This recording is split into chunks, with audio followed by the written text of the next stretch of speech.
Just making a video today, which is a little different. Here I am, not in my usual filming place, no lights, no camera, no makeup, and it's because it's school holidays at the moment, so everything is upside down. I had the bright idea to rearrange the house, and the place I usually film is a disaster.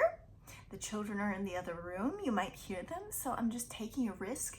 I have no script today. It's gonna be completely unscripted. I don't even want to edit this, okay? And this is gonna be about me. Why am I here? Who am I? And what this channel is about. So, hi, my name's Sarah. I am originally from the US. My background's mostly Croatian and Irish.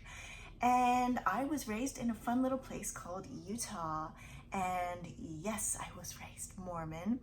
And if you can't tell from the getup and the tattoos, no, I am no longer Mormon. I tend to lean more into the spiritual side of things, but it's very personal. It's my own thing. So that's that. I moved here to Australia 8 years ago, coming up on 9, I think. And I moved here to marry my wonderful husband, William. We have 2 gorgeous children, and we used to live in Melbourne. We live in Brisbane now. I also have a degree in communication with a minor in literary studies. And that's kind of part of what brought me here. I've always loved reading. My mother was so good about reading to us when we were young. She really wanted to encourage literacy. She also has a passion for reading, so we read a lot of fun books. Some of my favorites were Strega Nona. We loved The Mouse and the Great Big Ripe Strawberry, whatever that one's called. The Amelia Bedelia books, the Berenstain Bears. What else did we read? We loved the Wayside Stories of, or no, the Sideways Stories of Wayside School by Louis Sachar. Holes, like all the Louis Sachar books. Yeah, we just had a really great passion for reading, all of us, especially, well, I mean all of us, but I'm specifically thinking of when we were sort of middle, upper primary age, or at least me and my 2 siblings that are closest to me. We're kind of in 2 sets. There's 2 older brothers there's a bit of a gap, and then there's me and my 2 younger siblings. When we were in upper primary, our mother worked at the library, and sometimes after school we would go with her to the library. She was a page, so she would put the books back on the shelf. So while she was working, we had free reign of the library, and that was so much fun. If anybody remembers the old Springville library, there was a parakeet in a cage called Dewey. And the children's section was really fun. We always had a great time there. And we would just read and read and read. And so literacy has always been important to me. Storytelling has always been important to me. One of the defining moments of my reading career was in year 5. I had a teacher called Mr. Winkler, and I wasn't a fan of Mr. Winkler, and I think he had a hard time keeping control of the class in general. I don't know what it was about him. He was just a bit goofy. He really thought he was cooking, but none of us were eating what he was serving up. Anyways, I got in this really ridiculous habit of, we'd be in class and he's talking up at the board. I would have my library book open on my lap. It's sort of concealed by my desk, and I could just glance down and read my book while he was talking, and I got away with this for quite a while. But I do remember getting caught and getting called out in front of the class. I was so embarrassed. I felt myself go red, and I was probably reading Animorphs or Babysitter's Club or something like that at the time. And then at the end of the school year, Mr. Winkler decided to give us all like awards. You know how in high school they do like most likely to go to jail or most likely to win a triathlon or whatever it is. He was trying to do something like that. And my award was Little Miss Bookworm. And because Mr. Winkler probably wasn't that creative, he did sort of like a pair of a boy and a girl. So there was a Little Miss Bookworm and a Little Mr. Bookworm. And then the problem was that everyone was teasing each other because they're like, you're married. And I got married to Tyler Nielsen, and I didn't want to be married to Tyler Nielsen, so fuck you, Mr. Winkler. Anyways, that was fun. Then moved on to year 6 and 7. I was obsessed with the Judy Blume books, If You Know, You Know, and also Beverly Cleary.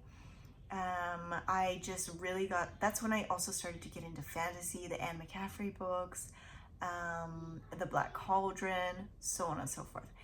Anyways, high school was a bit shit for me. I sort of lost the fire for reading, and I think people with complex PTSD know that the symptoms can kind of be similar to ADHD in that it becomes very hard to focus on what you're doing. And that was really what was happening with me.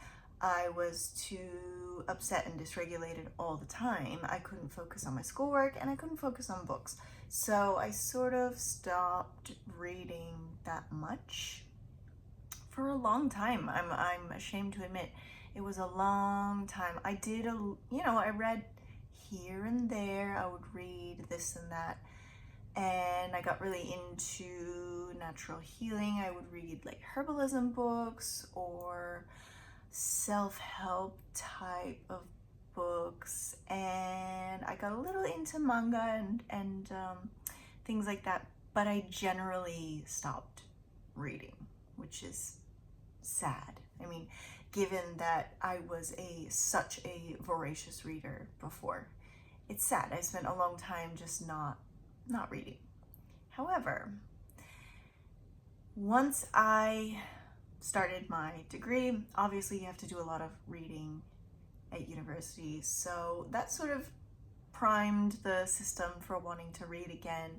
I had the most wonderful professor I had 2 classes from him, British Lit before 1800 and also Introduction to Critical Lit, and his name's Dr. Nathan Gorlick.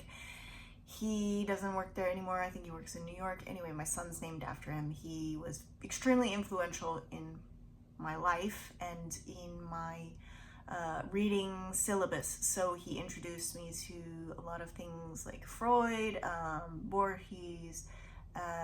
We read so many fun things. I mean, The Ladies' Dressing Room, which I did a video on before. That was something that he had us read. He really gave me the tools for a deep critical analysis of any text. It doesn't matter if it is literature, a newspaper column, or a movie, whatever it is. He gave me, and I'm sure more than me, I'm sure a lot of his students, he was extremely influential.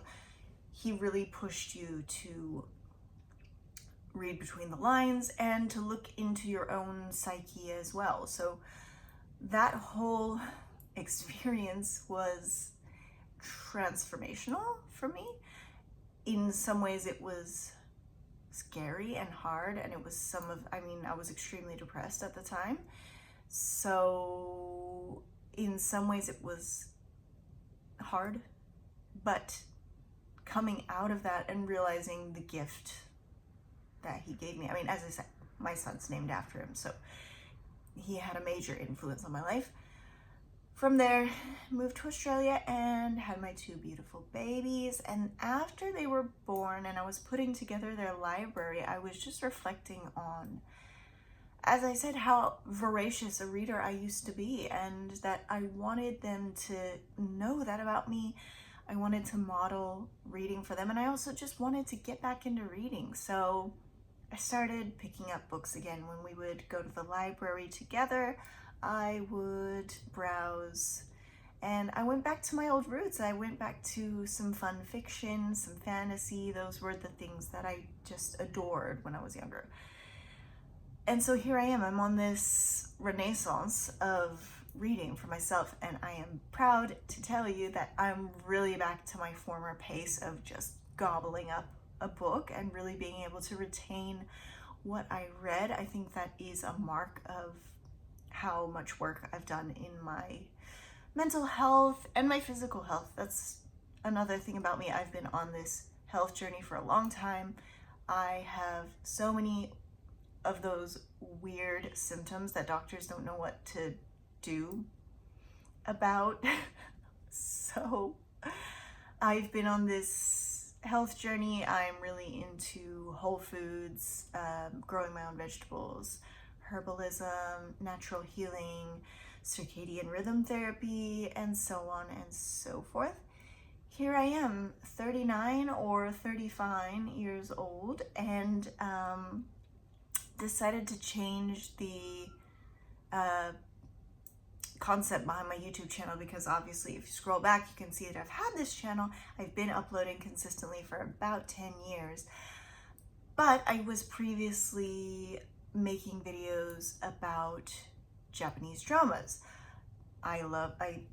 Japanese is my second language that I'm the most fluent in besides English, and I love Japanese dramas. I will always love them, and I was doing what I'm doing now. I was critiquing and analyzing them for my channel.